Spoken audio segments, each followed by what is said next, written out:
성부와 성자와 성령의 이름으로 아멘. 예수님과 어머니의 하나 되신 성심을 통해 아버지 뜻 안에서 기도드립니다. 사랑하는 하느님 아버지, 저희들의 내적이고 외적인 모든 것에 주체가 되어주시고 전부이신 아버지, 예수님과 어머니의 정신의 나라에서 사랑합니다. 또한 말씀하여 주시옵소서. 저희가 아버지께서 말씀하시는 그 세계를 잘 깨닫고 알아들어서 그리고 발견하여 주신 말씀 그대로 바로바로 실행에 옮기면서 살아가는 그런 아버지의 자녀들이 될 수 있도록 자비를 베풀어 주시고 축복하여 주시옵소서. 이 모든 기도 우리 주 예수 그리스도의 이름으로 기도드리나이다. 아멘. 성부와 성자와 성령의 이름으로 아멘. 안녕하십니까. 하느님의 뜻 성교의 피아수녀입니다. 여러분들과 함께 오늘도 하느님 아버지께서 자녀들에게 주시는 이 아름다운 진리의 메시지를 여러분들과 함께 학습해 보도록 하겠습니다. 2021년 5월 19일 대중을 위한 메시지. 저 무리는 또다시 하느님 아버지의 성심이라고 알게 된 큰 불꽃을 봅니다. 하느님 아버지께서 말씀하십니다. 너희를 구원으로 부르는 나의 부름, 곧 천국에서 너희의 자리를 차지하라는 나의 부름은 거룩한 진리 안에서 살라는 부름이다. 거룩한 진리는 나의 계명들에 대한 순종에서 나온다. 하루 동안 너희가 내리는 결정들은 이 순종을 반영해야만 한다. 이 거룩한 진리에 대해선 어떠한 타협도 어떠한 숨은 의도도 있어서는 안 된다. 또한 거룩한 진리를 약화시키도록 부추기는 자기만을 위한 무질서한 야심도 당연히 있어서는 안 된다. 거룩한 진리가 너희가 시시각각 내리는 결정에 영감을 주게 하여라. 이렇게 하면 모든 부정직이 달아날 것이다. 가끔은 전면에 나서지 않고 다른 이들의 의견에 귀를 기울이는 것이 가장 좋은 희생일 때도 있다. 그러나 대부분의 경우 너희는 잘못된 삶을 사는 이들 앞에서 반드시 거룩한 진리를 옹호해야만 한다. 하루 내내 거룩한 진리에 집중하여라. 그러면 내가 너희의 필요를 돌볼 것이다. 주님의 말씀입니다. 하느님 감사합니다. 같은 날 주신 두 번째 메시지입니다. 예수님께서 말씀하십니다. 나는 사람이 된 너희 예수다. 태만한 사제와 주교들 그리고 교회의 권위를 대표하는 모든 이들로 인해 멸망하는 영혼들의 수는 수천에 달한다. 주님의 말씀입니다. 살아올 예수님 감사합니다. 자, 오늘 주신 말씀은 두 가지로 이제 한 번 주시고 그다음에 또 덧붙여서 주신 말씀을 여러분이 지금 함께 보셨습니다. 자, 지금 아버지께서 오늘도 또 계명에 대해서 말씀을 하시죠. 그러면 지금 계명을 오늘 처음 한 번 말씀하신 것이 아니라 지금 메시지를 통해서 수도 없이 반복해서 말씀하시죠. 계명이 중요하다. 계명 안에서 살아라. 계명을 지켜라. 계명 안에서 하나 되라. 뭐 기타 등등 계명에 대한 말씀을 엄청 많이 주고 계십니다. 자, 그런데 그 계명에 대해서 반복해서 말씀하시는 아버지의 그 의중을 그 아버지의 성심을 깨닫지 못하면 오늘 이 말씀도 그냥 좋은 말씀이구나 한번 듣고 귀 밖으로 나가고 간과해버리고 마는, 그렇다고 해서 나의 사고방식이나 정신이나 생활 패턴이 달라지지는 않는 이런 허무한 것이 돼버리고 말 수도 있기 때문에, 자, 왜 저렇게 반복해서 계명을 자꾸 반복해서 강조해서 말씀하시는가, 이 이유부터 알아야 합니다. 자, 먼저 오늘 이 주시는 말씀을 요약 정리해서 한 문장으로 여러분에게 말씀을 드리면, 오늘 이 메시지의 핵심은 뭐냐면 10계명으로 너희들의 사고방식을 바꿔라, 이 말씀입니다. 그러면 그 말씀은 뭐냐? 여태까지 인류는 10계명이라는 사고방식으로 살지 않고 있다는 겁니다. 무려 주신 지가 2000년 전, 2000년이 뭐야? 더 오래되었네요. 계명을 주신 지가 수천 년 전인데 그런데도 아직도 10계명의 사고방식으로 살지 않는다는 거죠, 인류가. 자, 그런데 문제는 뭐냐 하면 과거에는 그 정신으로 그러한 10계명이 자신의 사고방식이 되지 않는 가운데 살았어도 인내하시면서 기다리셨던 이런 시대라면 지금은 과거 세대하고는 기준이 완전히 다르다는 사실입니다. 창조의 피아 시대, 그때 구원을 받으려면 이방신만 모시지 않고 할례 받으면 됐었습니다. 자, 그런데 그 창조의 피아 시대가 지나가고 예수님이 오셔서 구원의 피아의 시대가 도래하니까 그때는 구원의 허들의 기준이 높아져서 예수님이 하느님의 아드님이신 그리스도여 메시아라는 걸 믿으면 그런 사람만 구원받을 수 있는 시대가 왔습니다. 분명히 허들이 높아졌죠. 자, 그리고 그 시대가 지나갔어요. 우리는 지금 성화의 피아 시대를 살아가는 사람들입니다. 자, 그런데 성화의 피아 시대의 구원의 기준은 뭐냐? 지금은 내가 예수님과 어머니의 정신, 그 사고방식으로 살면서 아버지의 뜻을 행하지 않으면 천상의 나라에 못 가는 시대입니다. 그러니까 허들이 비할 바 없이 또 확 높아진 거죠. 즉, 과거의 시대와는 완전히 기준이 달라졌기 때문에 지금은 계명 정신이 나의 사고방식이 되지 않고서는 천상에 갈 수 없는 나라에 여러분이 지금 살고 계십니다. 그런데 문제는 뭐냐 하면 이것에 대한 경각심이 없다는 것이죠, 인류에게. 그래서 맨날 계명을 반복해서 중요하다라고 말씀하시지만 그것을 통해 나의 사고방식과 정신이나 삶이 달라지지는 않고 있다는 것이 심각한 문제로 느껴야 한다는 것이죠, 우리가. 자, 그래서 요즘 시대에 계명을 지킨다는 것은 과거 시대에 그냥 계명이 있었지만 간과하고 살아도 별로 큰 제약이 나에게 있지 않았던 시대하고는 완전히 차원이 다른 세계를 여러분께서 지금 그런 시대를 살아가고 있다는 것을 반드시 명심하셔야 됩니다. 좀 더 리얼하게 와 닿을 수 있도록 여러분에게 덧붙여서 말씀을 드리면 이런 거죠. 예를 들어 지금 전쟁이 났어요. 그래서 피난길에 올랐습니다. 무수히 많은 인파 속에서 아이의 손을 잡고 엄마가 배를 탔습니다. 피난 가는 배를. 자, 그런데 그 수많은 인파 속에서 막 밀리고 이러면서 아주 작은 아이의 손을 잡고 엄마가 탔을 때 이 엄마가 아이에게 할 수 있는 말이 뭐죠? 너 엄마 손 놓치면 큰일 난다. 너 엄마 손 놓쳐서 여기서 미아되면 다시는 너 못 찾아. 엄마 완전히 잃어버리는 거야. 이 말을 강조해서 한 번만 할까요? 반복해서 계속 하겠죠. 왜? 너무너무 중요하니까.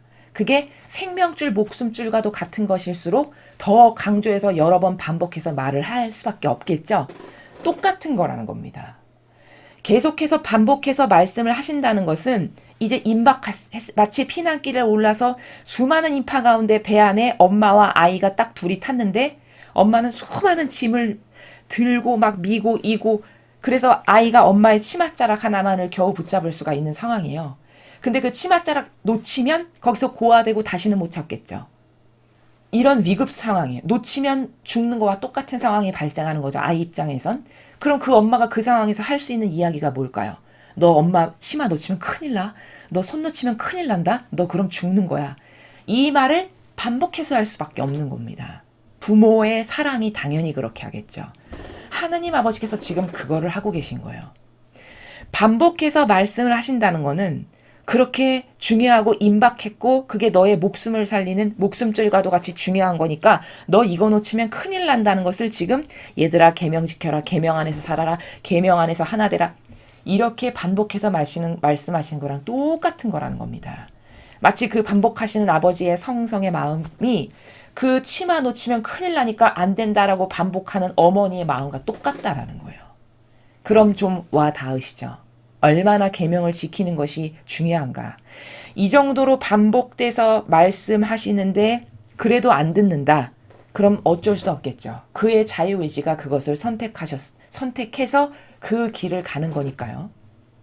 그러나 이렇게 반복되는 말씀을 하신 아버지의 의중을 깨닫고 그 아버지의 성심을 발견해서 아 이거 정말 중요하고 이거 지금 이렇게 기회를 주셨을 때 이걸 바로 나의 것으로 만들지 않는 사람만큼 어리석은 사람은 없어요.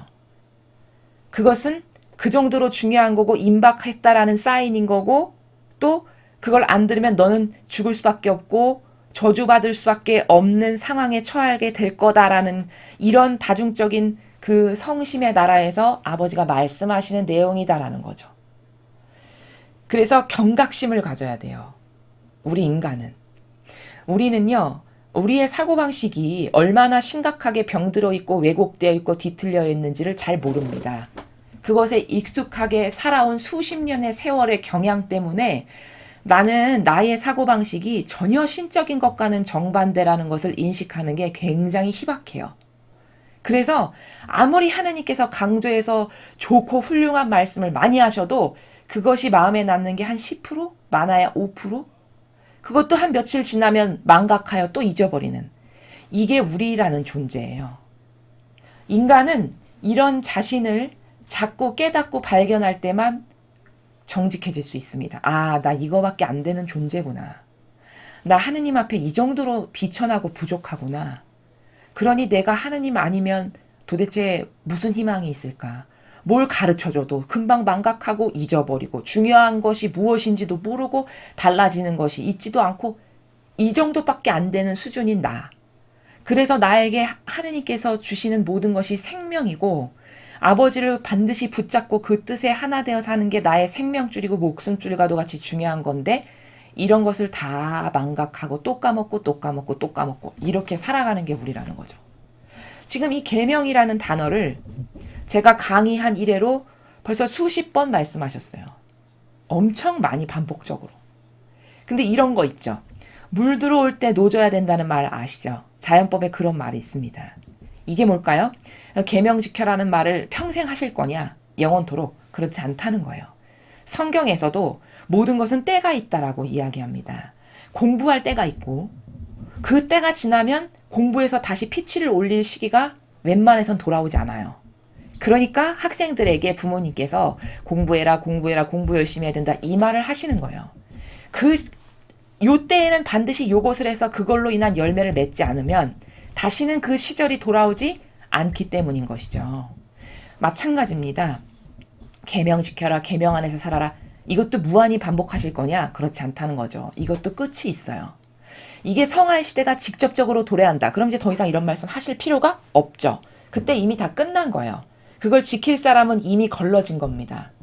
지켜서 나에게 속한 자녀가 될 건지 안 될 건지는 지금 결정되는 것이지 이게 무한히 늘어지는 고무줄처럼 한없이 무한한 시간 속에서 기다려주시는 그런 나라가 아니라는 겁니다. 이런 정신 세계에서 이런 아버지의 마음의 성심을 헤아리면서 이 말씀을 들어야만 여러분의 이게 효과적으로 전달될 수 있고 여러분께서 경각심을 가지시고 아버지께서 주시는 말씀을 들으실 수 있다라는 겁니다. 그래서 오늘 이 메시지의 핵심은 뭐냐?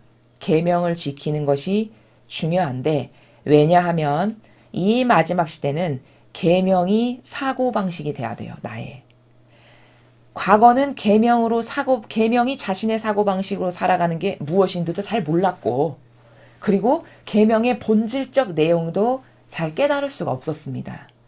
그러나 계명이 무슨 정신이고 그 본질의 정수가 무엇인지는 수많은 강에서 말씀을 드렸어요. 계명의 본질적 정신의 핵심은 뭐냐? 그건 자기 배제예요. 그럼 자기 배제로 사고방식을 바꿔라. 바꿔서 말하면 이 말씀이세요. 그렇게 살아가지 않는 영혼은 천상에 가기에 상당히 어려운 열악한 그런 환경에 처해 있는 거죠.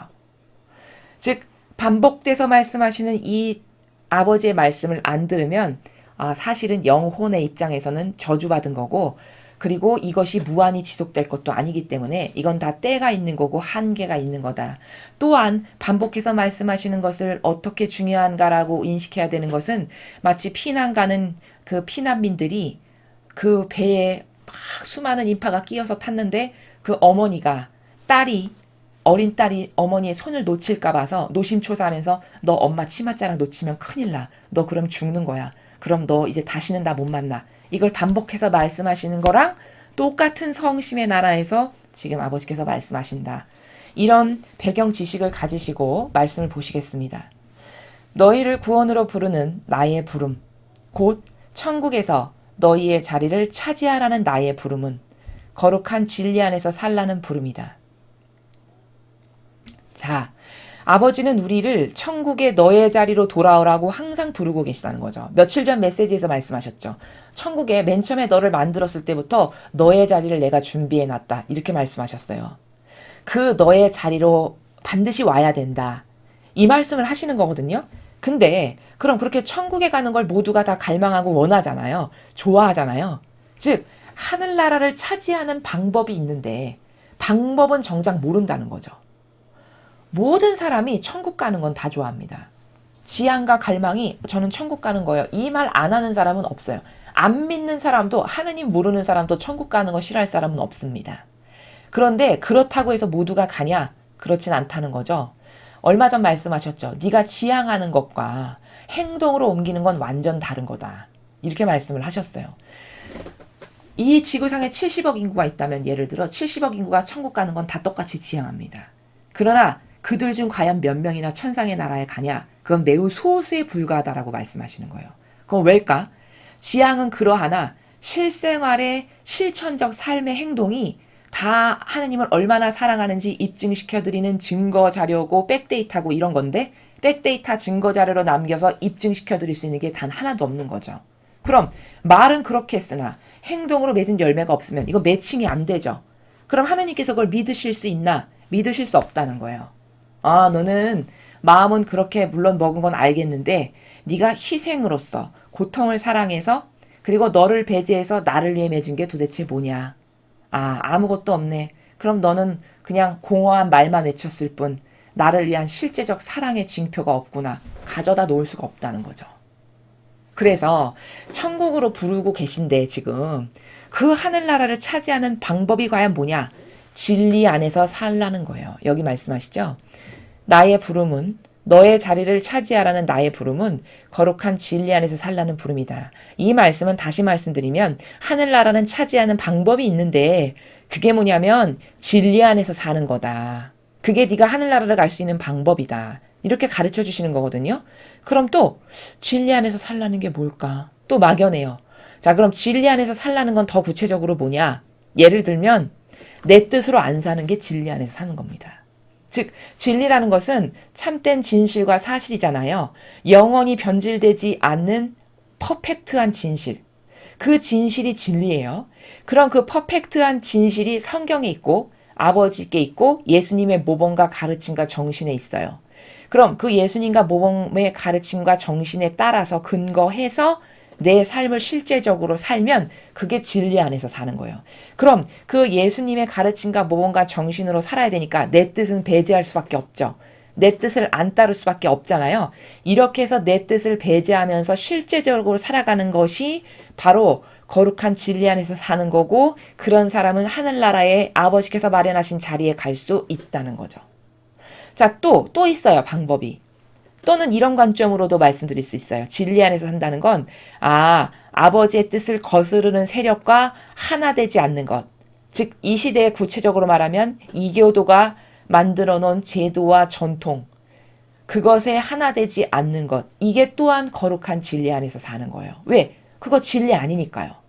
그거 예수님의 정신이나 모범이나 가르침과 다르니까 거기에 맹신 안 하는 거죠. 이게 바로 진리 안에서 사는 거예요. 또 이런 관점도 있어요. 예수님의 정신으로 사는 진짜 하느님의 일꾼이 있어. 보니까 예수님께서 살아가셨던 정신과 가르침과 모범으로 맺은 열매가 보여. 진리만을 전하고 자기 뜻을 배제하고 신적 질서를 세우려고 하고 이런 하느님께 속한 하나 된 선의 세력이 있어. 그럼 그 선의 세력과 하나 되는 것, 이게 또한 진리 안에서 사는 겁니다. 이렇게 여러 가지의 방법이 있어요. 그런 사람들만이 실제적으로 진리 안에서 살아가는 거고 그렇게 실제적으로 진리 안에서 살아가는 열매를 아버지께 보여드릴 때 아버지는 그 열매를 확인하시고 그래 너 나와 하나 됐고 진리 안에서 살았구나. 넌 천상의 너의 자리에 가기에 합당해 라고 해서 거기 갈 수 있게 된다는 겁니다. 거룩한 진리는 나의 계명들에 대한 순종에서 나온다. 자, 이렇게 거룩한 진리라는 것은 이 참된 진실과 사실이라는 것은 아버지께서 주신 계명, 자, 저 계명이라는 것은 여러 가지 관점으로 이야기할 수 있는데 특히 여기서는 다양한 경계들이에요. 경계. 어떤 경계? 하느님을 사랑하고 이웃을 사랑하라는 경계. 그리고 나는 배제해야 된다는 이런 경계. 그게 곧 계명이죠. 즉 다양한 경계, 즉 다양한 질서를 존중하는 게 계명을 지키는 거죠. 그렇게 다양한 경계, 질서를 존중하는 그런 순종을 한다면 그게 바로 거룩한 진리 안에서 살아가는 거죠. 자, 그리고 그렇게 다양한 아버지께서 세워놓으신 계명, 즉 경계를 지키며 살아간다는 것은 어떤 정신을 또한 보여주는 거냐? 아, 아버지를 하나 사랑하는 하나된 사랑의 관계성이구나를 또 동시에 그 계명을 지킨다는 것은 입증을 해드리는 거죠, 아버지께. 이렇게 그 계명을 순종한다라는 것을 통해 아, 쟤는 거룩한 진리 안에서 살아가고 있구나라는 것을 아버지는 확인하신다는 거예요. 즉 그런 신적인 질서들, 신적인 경계들, 그것을 아버지를 사랑하니까 아버지가 주신 그 경계를 지킴으로써 나는 아버지를 사랑해서 아버지와 하나된 사랑의 관계성에서 이것을 지켜서 입증시켜 보여드립니다. 이렇게 산다면 그건 누가 봐도 거부할 수 없는 증거죠. 하느님을 사랑한다는 증거, 그래서 나를 배제했다는 증거, 사랑해서 이렇게 하나 됐다라는 증거. 그럼으로써 아버지는 그걸 보시고 저 자녀는 나를 진짜 사랑하는구나. 거룩한 진리 안에서 살았구나 해서 천상의 나의 나라에 갈 수 있다는 거죠. 하루 동안 너희가 내리는 결정들은 이 순종을 반영해야만 한다. 자, 우리가 일상생활에서 내리는 다양한 결정들이 있잖아요. 매일매일 순간순간마다. 그런 다양한 결정들은 이 순종, 어떤 순종이죠? 앞에서 말한 계명을, 즉 질서를, 즉 경계를 지키는 순종 가운데에서 어떤 결정들을 해야 된다는 거죠. 그러니까 아주 쉬운 거예요. 저거 어떤 걸 내가 지금 선택해야 되는 기로에 서 있는데 그것을 선택할 때 가만히 있어봐. 이게 계명의 근거에서 지금 나의 이웃이 좋아지는 건가? 아, 그래, 이웃이 좋아지는 거구나. 내 희생이 좀 들어가면서 그래, 이웃이 좋아지는 거고 내 희생이 들어가는 거니까 이렇게 결정하는 게 맞아 해서 결정을 딱 했어요. 그러면 그 결정한 사실을 아버지가 보시고는 제가 계명을 지키며 살아가고 있네. 이렇게 확인하신다는 거예요. 그리고 일상생활에 여러분의 그런 모든 결정은 이런 순종, 하느님을 사랑해서 저는 아버지와 하나 됐습니다라는 이 입증의 증거 자료가 반영돼서 결정하는 것들을 보고 아버지께서는 저 영혼이 나랑 하나 됐나. 하나 된 것도 질이 다 달라서요. 아, 1%로 하나 됐나, 10%로 하나 됐나, 100%로 하나 됐나를 아버지는 다 아시겠죠. 그렇게 그 순종이 반영이 돼야 된다는 겁니다. 이 거룩한 진리에 대해서는 어떠한 타협도, 어떠한 숨은 의도도 있어서는 안 된다. 자, 이런 진리를 행하는 데 있어서 어떤 타협도, 어떤 숨은 의도도 있어서는 안 된다. 즉, 네가 일상생활에서 이런 아버지가 주시는 이런 계명을 지키는 그런 진리 안에서 사는 것을 행할 때 거기 어떤 미묘한 누룩을 섞어서 너의 이익을 위해서 어떤 타협을 하거나 혹은 너의 마음속 깊은 곳에 저렇게 하는 것보다는 이렇게 하는 게 나에게 조금 이득이 돼서 그것을 선택한 그런 숨은 교묘한 의도 이런 것이 있어서는 안 된다라는 거죠. 그런 누룩들이 너를 위한 너를 배제하지 못한 누룩들이 들어가선 안 된다. 즉 다시 말하면 진실만이 있어야 된다. 네가 평상시에 거룩한 진리 안에서 산다는 거는 오로지 진실, 하나님께 대한 진실, 이웃에 대한 진실, 이 진실만이 있어야지 거기 너를 위한 어떤 교묘하고 작은 누룩을 넣어서 타협하거나 숨은 의도가 있어서는 안 된다 이 말씀을 하시는 겁니다. 또한 거룩한 진리를 약화시키도록 부추기는 자기만을 위한 무질서한 야심도 당연히 있어서는 안 된다. 자기만을 위한 야심, 그러니까 자기를 위한 모든 것이 사실은 무질서한 거죠. 왜 나를 위한 게 무질서야? 자, 질서는 어디에 존재합니까? 계명에 존재해요. 자, 그럼 계명에 보니까 첫 번째가 하느님을 위한 사랑이죠. 1계명이. 근데 그냥 사랑하는 것도 아니고 마음과 정신과 목숨과 힘을 다해서 사랑하라고 하셨어요. 그럼 전부로서 사랑해야 된다는 말이거든요. 이게. 그게 질서라는 거예요. 우리가 살아가면서 지켜야 될 질서. 그리고 2번, 3번, 4번 다 쭉 훑어봐도 전반부는 하느님을 그렇게 전부로 사랑하는 거고 후반부는 너의 이웃의 권리를 존중하면서 너의 이웃을 너 몸처럼 그렇게 아끼고 사랑해라라고 하는 이웃에 대한 존중이에요. 이웃에 대한 사랑. 그리고 10개 아무리 찾아봐도 너를 이렇게 사랑해라 이 말씀은 없어요. 그러면 이게 따르면서 살아가야 될 질서로 주신 거잖아요. 경계값으로. 그럼 그 경계값에 그 질서에 나를 위해서 요런 거 하라란 말이 없으니까 나를 위해서 뭘 한다는 건 무질서죠. 그 질서에서 벗어난 거잖아요. 계명에서. 그러니까 곧 무질서죠. 그러니까 나를 위해서 이 세상에서 살아가면서 순간순간 뭘 선택할 때마다 나를 위해서 선택하는 게 있으면 사실은 무질서하게 막 살아가는 겁니다. 그런 것도 당연히 있어서는 안 된다. 너를 위한 어떤 무질서한 뭔가 이득을 취하는 게 있다면 그거는 당연히 진리 안에서 네가 안 사는 거고 계명에서 벗어난 거다라는 것을 말씀하시는 거죠. 거룩한 진리가 너희가 시시각각 내리는 결정에 영감을 주게 하여라. 이렇게 하면 모든 부정직이 달아날 것이다. 자, 우리가 일상생활에서 이렇게 삶을 살 때 시시각각 어떤 결정들을 내릴 때 진리가 영감을 주게 하래요. 이건 무슨 말씀이시죠? 예를 들어 내가 매 순간마다 하느님을 끊임없이 의식하고 아버지 사랑을 갈망하면서 살아가는 사람이에요. 순간순간마다 계속 아버지를 떠올리고 예수님과 어머니를 의식하고 떠올리면서 진리 안에서 살아갈 수 있도록 도와주세요. 이 의지를 이 마음에 내재화시켜서 그 가운데 계속 살아가는 사람이에요. 이를테면. 그러면 내가 그렇게 끊임없이 아버지에 대해서 갈망하고 예수님과 어머니에 대해서 갈망하면서 살기 때문에 나에게 영감을 주시기가 쉬워요. 아버지께서 혹은 예수님과 어머니께서 무엇을 결정할 때마다. 예를 들면 난해한 것도 있잖아요. 세상을 살다 보면 뭘 결정할 때 이걸 이렇게 해야 좋을지 이렇게 해야 좋을지를 잘 모르겠는 순간들이 있잖아요. 근데 그럴 때에 내가 평상시에 내 마음과 정서와 사고방식 안에 예수님과 어머니를 항상 모시고 사는 그 나라에서 벗어나지 않고 살면은 그러면 가까이 계시도록 늘 연습했던 그 경향에 새로운 길이 생겨서 예수님과 어머니께서 그런 미묘한 것을 결정할 때 이렇게 결정할 수 있게끔 마음의 영감도 주시고 그렇게 선택할 수 있게끔 이끌어도 주시고 이렇게 하시기가 쉽다라는 말씀이시죠. 진리 안에서 살아가는 영혼은. 그렇게 되면은 모든 부정직이 달아난대요.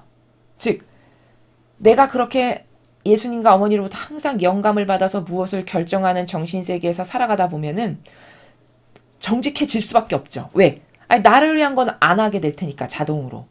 예수님과 어머니께서 영감을 주시는 것만을 따라서 선택하면 그것은 다 예수님과 어머니께서 자신을 철저히 배제하신 나라에서 살아가셨기 때문에 그 두 분이 영감을 주시는 거니까 당연히 나를 배제하는 나라에서 이것도 하고 이것도 하고 이것도 할 수 있게끔 영감을 주실 거 아니에요.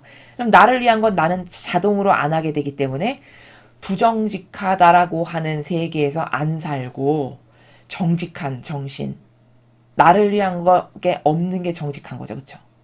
그게 무질서하지 않은 거죠. 이 정직의 나라에서 살아가게 된다는 거예요. 아버지께서 인도해 주시기 때문에.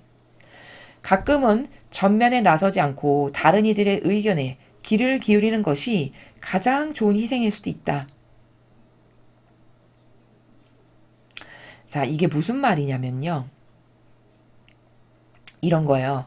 어떠한 무엇을 행해야 되는 것이 생겼는데, 어떤 일거리가 하나 생겼는데, 사실은 저 일을 내가 저 사람보다 더 잘할 수 있지만, 내가 그것에 대한 어떤 전문적인 식견도 많고 경험도 많고 여러 가지 면에서 내가 저 사람보다 더 잘할 수도 있지만, 그치만 저 사람이 그 일을 하고 싶어 해.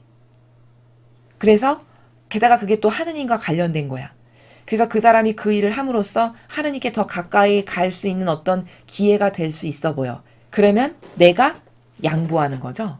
배려하는 거죠. 그 사람이 그 일을 할 수 있게끔. 그래서 그 사람이 그 일을 하면서 막 기뻐하고 그래서 그것을 통해서 예수님이나 어머니를 만나게 되는 어떤 이러한 기회를 그에게 내가 희생으로 양보한다. 그런 때를 말하는 거예요. 지금 여기서 말씀하시는 건. 그게 바로 전면에 나서지 않고 다른 이들의 의견에 귀를 기울이는 것이 좋은 희생일 때, 여기 희생이라고 하셨잖아요. 바로 그것이 내가 그보다 훨씬 잘할 수 있지만 그래도 그 사람이 저걸 하고 싶어 하고 또 그걸 함으로써 예수님이나 어머니와 가까워질 수 있고 그게 특별히 하느님과 관련된 거야. 그럼 그 사람이 그걸 함으로써 하느님을 알게 되고 만나게 될 수도 있잖아요. 그럼 그런 것을 위해서 내가 스스로 희생하고 좀 뒤로 한 발짝 물러나는 이런 거를 말씀하시는 거예요. 그게 좋은 선택일 때가 있다. 그러나 이런 케이스를 제외하고는 지금 제가 말씀드린 이거는 어떤 진리의 근거에서 예와 아니오를 말하는 나라가 아니라 내가 저 영혼을 나의 이웃을 사랑해서 그 이웃을 배려함으로써 내가 더 잘할 수 있지만 그 권리를 내세우지 않고 양보해서 그가 하느님께 가까이 가고 예수님과 어머니께 가까이 갈 수 있도록 희생한 거니까 이건 이렇게 하는 게 잘하는 거죠. 그렇죠? 근데 그것이 아닌 다른 케이스. 어떤 케이스? 그러나 대부분의 경우 너희는 잘못된 삶을 사는 이들 앞에서 반드시 거룩한 진리를 옹호해야만 한다. 이렇게 그 이웃을 위한 사랑의 배려로서 그가 하고 싶은 걸 할 수 있게끔 나를 대신 희생하는 것 말고 예를 들어 진리의 나라에서 예와 아니오를 해야 되는 때가 와요. 일상생활에서. 그러면 잘못된 삶을 사는 이들 앞에서 반드시 거룩한 진리를 옹호하면 된다. 그러면 그 성경에 근거한 진리가 아닌 것을 누가 말하거나 주장하거나 그런 것을 행해. 그러면 성경에 근거해서 성경에 보니 이러하시던데 예수님과 어머니는 이런 모범과는 다르지 않습니까? 그러니까 이거는 진리가 아닙니다. 이렇게 정정당당하게 아니오를 할 수 있어야 된다는 거예요. 지금 여기서 말씀하시는 건. 그게 진리를 옹호하는 거죠. 이렇게 진리를 옹호해야 된다는 거예요. 진리를 배웠고 하느님께 속한 자녀라면. 이게 아버지를 보호해드리는 거고 예수님과 어머니를 보호해드리는 거고 진리를 지키는 자녀가 되는 겁니다. 근데 대다수의 진리를 모르니까 그렇게 못할 수도 있고 혹은 또 대다수의 이교도들은 잘 알아도 회피하죠. 아니오라고 말 안 하고. 왜? 거기서 아니오라고 말했다가 어떤 불이익이 당할 것 같으니까 보신주의자로 삶의 태도를 싹 바꾸는 거죠. 이러면 이거는 진리 안에서 사는 거 아닙니다. 그러면 앞에서 말씀하셨다시피 계명으로 사고방식 바꾼 거 아니에요. 계명 정신으로 살아가는 거 아닙니다.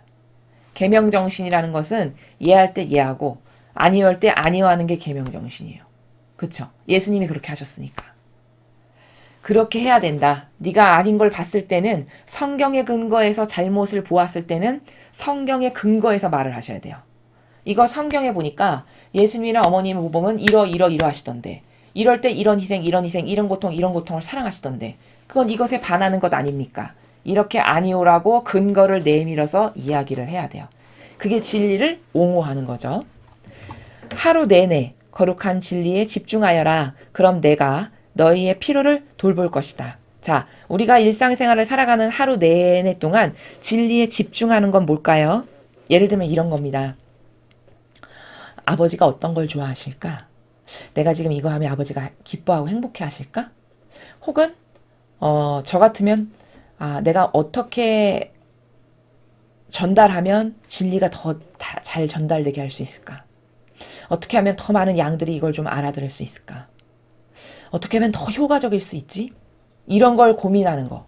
이게 진리에 집중하는 겁니다. 그럼 각자의 위치에서 고민할 수 있는 것들이 다 있죠. 자신이 처한 상황에서. 얼마든지 각자 요거는 요렇게 해드리는 게 더 기뻐하시겠지. 이건 이렇게 하는 게 더 기뻐하시겠지. 이런 거 얼마든지 생각할 수 있는 것들이거든요. 그게 진리에 집중해서 살아가는 사람이에요. 그런 삶의 태도가 그런 겁니다. 그래서 만약에 우리가 그렇게 살면 항상 아버지께서 우리의 필요를 돌봐주신대요. 왜? 우리가 아버지의 필요를 늘 채워드리기를 원하고 갈망하고 그 아버지의 권리를 존중해드리고 아버지가 손해나시는 것을 대신 아니다라고 하고 대변하고 이렇게 하니 당연히 아버지께서는 그런 자녀를 돌보시는 게 당연한 거죠. 아버지의 사랑이. 그런 이야기를 지금 후미에 하고 계십니다. 자, 같은 날 주신 두 번째 메시지 계속해서 보시겠습니다. 자, 이번엔 예수님께서 말씀을 하셨습니다. 나는 사람이 된 너희 예수다. 태만한 사제와 주교들 그리고 교회의 권위를 대표하는 모든 이들로 인해 멸망하는 영혼들의 수는 수천에 달한다. 자, 여러분 이제 이 내용이 무슨 말인지 아시겠죠? 이게 막연하게 아직도 들리시나요? 저희의 많은 강의를 들으셨으면 이게 막연하지 않고 진실이고 팩트고 사실이라는 걸 여러분이 아실 겁니다. 아버지께서는 한참 전에, 그렇게 오래되지는 않았는데, 메시지에서 이 이교도의 교회를 뭐라고 말씀하셨냐? 이 이교도의 교회는 영혼 도살장이다, 영혼 암살자다, 이렇게 말씀하셨어요. 아, 진짜 맞는 말씀입니다. 영혼 암살자요, 영혼 도살장이 맞아요. 그냥 충직한 그 교회의 전통과 제도에 찌들어서 살아가는 사람들에게만 그것이 아직도 보이지 않을 뿐이에요. 그러나 영혼 암살자와 도살장이 맞죠. 수많은 인간적인 걸로 사고방식을 도배질을 해가지고 눈과 귀를 다 막고 닫아버림으로써 올바른 분별을 상실시켜버렸어요. 이 시대는. 눈이 있으되 진실을 볼 수 있는 눈이 아닙니다. 더 이상. 귀가 있으되 진실을 들을 수 있는 귀가 아니에요. 입은 있으되 올바른 것을 말을 하는 입이 아닙니다. 있으나 마나해요. 감각기관이. 그런 지경으로 변질되게끔 누가 만들었냐? 여기 말씀하시잖아요. 아버지께서, 예수님께서. 태만한 사제, 주교, 교회 권위를 대표하는 모든 이들. 이런 이들 때문에 멸망한대요. 영혼들이. 수천에 달한대요. 여러분 이 원본, 여기 지금 홈페이지에 들어가시면은 이 원본을 한번 보십시오. 이 원본에서 에브리데이라는 말이 빠졌어요. 여기 해석에서. 매일 수천이 멸망한다는 뜻이거든요. 매일. 매일이라는 단어가 지금 빠졌죠. 해석에서. 중요한 겁니다. 매일 수천 명이 죽는다면은, 매일 수천 명이 지옥으로 떨어진다면은, 그럼 1년이면 몇 명일까요, 그게? 여기 원본 메시지에는 에브리데이가 있어요. 그럼 매일 수천 명이 지옥으로 떨어진다면 1년이면 상상할 수 없는 숫자네요. 그렇죠? 이 정도예요. 이 영향력이. 영혼의 우상으로 살죠. 아버지의 모든 권한은 다 자기 거예요. 그러면 권한을 그렇게 많이 가졌으면 그 권한을 다 누구를 위해서 써야 되나요? 양들을 위해서 써야 되죠. 예수님께서는 그렇게 하셨으니까. 그럼 그 양들을 위해서 복음도 똑바로 전하고 신적 질서, 진리 이런 거 매일 똑바로 전하고, 그래서 그 양들이 잘못된 사고방식의 그 프레임에서 나와서 올바른 신적인 사고방식, 이런 아름다운 고결한 정신세계에서 살아갈 수 있도록 이끌어주고, 그리고 하느님과 예수님과 어머니께서 어떤 분이신지에 대한 그분의 아름다운 속성들을 다 하나하나 알려줘가지고, 그 속성이 진짜 원래 나구나. 변질되기 이전에 나도 그런 속성으로 다시 태어나야지. 이런 열망으로 뜨겁게 끓어오르게 만들어가지고 그들이 다 본연의 맨 처음에 아버지께서 만드셨던 본연의 자기가 있거든요. 사람은. 그 본연의 자기로 되돌려서 다시 에덴 동산으로 이 세상을 만들어놔야 되는 게, 이게 교회가 해야 될 직무예요. 변질되기 이전에 그 원래 에덴 동산으로 회복시켜야 되는 게, 그게 교회가 해야 될 직무고 책무입니다. 그런 걸 하나요? 그런 걸 하기는커녕 올바르게 보고 있는 사람의 이 눈마저도 멀게 하려고 매일같이 성경에 없는 걸 전하죠. 자기 걸 전해요. 역겨운 인간의 자기 거, 자기 뜻, 자기 정신. 자기 걸 왜 전하나요? 인간의 정신만큼 썩은 게 없는데, 인간의 자기 뜻이라는 것만큼 쓰레기가 없는데, 왜 쓰레기고 썩은 거를 왜 양들에게 전할까요? 그래서 나만 쓰레기가 아니라 너도 쓰레기가 돼서 너도 지옥으로 같이 가서 죽어라. 이거를 하는 거예요. 그래서 마약 처음 한 번 먹을 때만 어렵지. 그걸 2번, 3번, 4번 먹으면 어떻게 될까요? 중독이라는 게 되죠. 중독. 모든 것은 처음이 어려운 거지. 그게 2번, 3번, 4번, 5번 반복되잖아요. 그런 건 중독의 길로 접어드는 겁니다. 여러분, 중독되는 거 끊는 거 쉬운가요? 절대 쉽지 않아요. 수많은 사람들이 그런 중독의 폐해의 늪에서 나오질 못하잖아요. 그게 뭐 마약이건 담배건 술이건. 그거는, 중독이라는 건 뭐냐면 이성을 마비시키는 거예요. 그 중독이라는 단어를 쓸 정도가 됐으면 마비된 거예요. 이미 마비된 겁니다. 근데 차라리 뭐 알코올 중독이고 뭐 이상한 뭐 담배 중독, 이런 중독은 겉으로 드러나니까 중독이라는 거나 알 수가 있죠. 이건 겉으로 드러나지도 않아요. 사고방식이 중독된 거는. 어떻게 고칠까요? 겉으로 드러나지도 않는데. 게다가 하도 교묘해서 착해 보이기까지 하는데. 그걸로 중독돼가지고 영혼의 시력이 다 마이너스인 거예요. 그래서 올바른 거를 옳지 않게 보고 썩은 거를 정상이라고 보는 이런 지경에 이른 거거든요. 이래서 매일 죽는 영혼이 멸망한다는 건 지옥 간다는 뜻이죠, 여기. 매일같이 지옥으로 떨어지는 영혼이 수천 명이래요. 그것도 매일매일. 그럼 이게 1년이면 얼마고 이게 수십 년, 수백 년, 수천 년이면 이게 도대체 얼마일까요? 이러니까 아버지께서 영혼 암살자고 도살장이라고 하신 거예요. 누누이 말씀드리지만 사고방식이 병든 것처럼 고칠 수 없는 건 없습니다. 차라리 알코올 중독이 나요. 차라리 어디 팔 하나 부러진 혹은 알코올 중독, 담배 중독, 이런 무슨 마약 중독, 이걸 고치는 게 더 쉬울 만큼 그 정도로 사고방식이 중독된 건 고치기가 어려워요. 먼저 그것이 나쁘다라고 본인이 거부를 해야 되는데 본인이 나쁘다라는 걸 모르기 때문에 거부를 안 해요. 그럼 이건 마귀랑 하나 된 거거든요. 마귀랑 본드처럼 달라붙어 있는 거예요. 그럼 이 마귀랑 본드처럼 달라붙어 있는 걸 어떻게 떼나요? 자유의지는 천하무적인데. 자유의지는 하느님도 맘대로 못하시고 마귀도 맘대로 못해요. 어떤 마귀의 프레임에서 나온다는 거는 일단 내가 이 마귀를 싫어하고 부정해야 되거든요. 그런데 겉으로 드러나는 건 다 어떤 이런 중독 같은 거는 다 누가 봐도 안 좋고 나쁘다라는 걸 자기도 알기 때문에 부정을 해요, 일단. 부정을 하고 이건 나쁜 거야, 잘못된 거야, 이렇게 부정을 한다고요. 그러면 그나마 띄어볼 수 있는 시도라도 할 수 있어요. 근데 사고방식이 중독되는 건 왜 무섭냐면 그것이 나쁘다라고 인식을 못해요. 드러나지도 않고 내재적인 거기 때문에. 그럼 본인이 부인을 안 하는데 본인이 그것이 나쁘다라고 인정을 안 하는데 어떻게 띄나요? 나쁘다라고 생각을 해도 이렇게 띄는 게 어려운데, 중독자들을 보면. 그쵸? 아니, 나쁘다라고 인정을 해도 그 골에서 벗어나는 게 어렵잖아요. 그럼 나쁘다라고 인정마저 못한다면 이걸 띄어내는 게 얼마나 어려울까요? 이 정도로 사고방식이 마귀로 점령당하면 그 사고방식으로부터 그 본연의 자신을 건져내는 건 엄청 어려운 거예요. 이래서 이 아버지께서 그리고 예수님께서 말씀하신 이런 교회의 폐해로부터 멸망하는 영혼이 수천 명인데 매일매일 그 잘못된 것을 믿고 따라도 전혀 불편하지 않는 이런 잘못된 사고방식, 이런 잘못된 인지체계, 이것을 자꾸 이런 올바른 것이 무엇인가에 대한 강의를 통해서 자신의 잘못된 사고방식을 교정하고 바로잡고 버릴 걸 버리는 것을 반복적으로 연습하셔야 됩니다. 또한 이 앞에서 말씀하신 이 계명에 대한 것도 우리가 간과하는 오류에 항상 빠져서 살거든요. 그러니까 뭐 중요해도 그게 오래 가질 않아요. 며칠 못 가죠.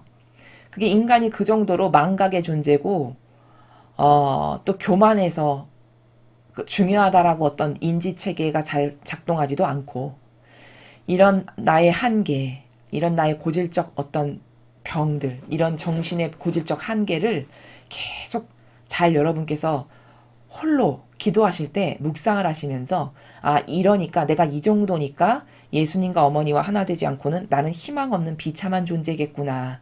이런 것에 대한 확신의 폭이 넓어지셔야 돼요. 확신을 자꾸 하시게 되면은 그 예수님과 어머니로부터 떠나지를 않아요. 예를 들면 아기가 엄마 손 놓나요? 엄마 손 꼭 잡고 안 놓죠. 그 절대성이, 그 유일성이 여기서 떨어지면 죽는 줄 알고 안 놓는 거거든요. 우리에게 이런 게 필요해요. 이게 진리 아니면 나는 죽은 목숨이구나. 내가 예수님이나 어머니 아니면 내 생각으로 이렇게 막 살다가 나는 지옥 갈 수밖에 없겠구나. 이런 것에 대한 확신이 크면 클수록 예수님과 어머니 정신세계에서 벗어나지 않으려고 엄마 손 꼭 잡는 아기와 같은 이런 의탁과 하나됨과 갈망이 되는 거거든요. 여러분들께서 그런 것을 깨닫고 발견하셔서 더 많은 것을, 더 많은 자기의 것을 버리고 이런 계명정신, 이런 질서, 이런 진리, 이 나라에서 하나 되기만을 끊임없이 갈망하시는, 그리고 노력하시는 여러분들이 되셨으면 좋겠습니다. 이상으로 2021년 5월 19일 대중을 위한 메시지 해설을 마치겠습니다. 감사합니다.